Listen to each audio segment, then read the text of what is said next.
Washington has released its so-called drone playbook, which lays out the principles of the country's global war on terror. The document's been in secret since 2013. Our correspondent Alexei Rashevsky now explains. America does not take strikes to punish individuals.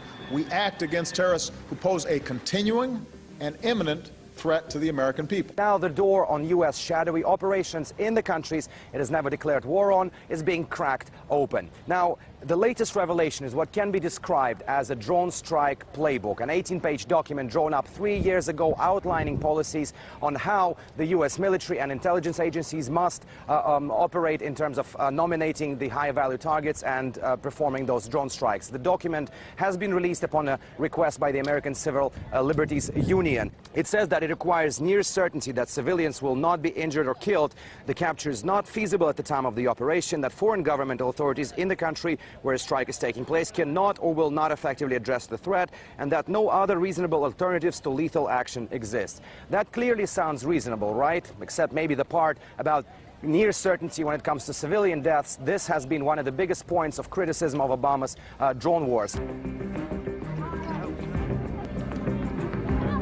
I didn't understand until the next day that an American drone killed my son. Why? Tell me. The Americans should be able to tell an ordinary person from a Taliban leader. They should know who they're killing. What did we do to deserve this?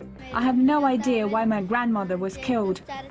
This latest revelation, this latest document, basically suggests that the U.S. government is not always sure who it wants killed. It also says that the appropriate members of the National Security Council must discuss the targets before laying it out to the president, who makes the ultimate, the final decision on a drone strike. In case the target happens to be a U.S. citizen, the Justice Department has to weigh in according to the guidelines to discuss the legality of this drone strike. It's worth mentioning here that ever since Obama came to power, there have been at least 8 Americans killed by drone strikes, but only one of them, the leader of Al-Qaeda in Yemen, Anwar al-Awlaki, was specifically targeted by the U.S. military.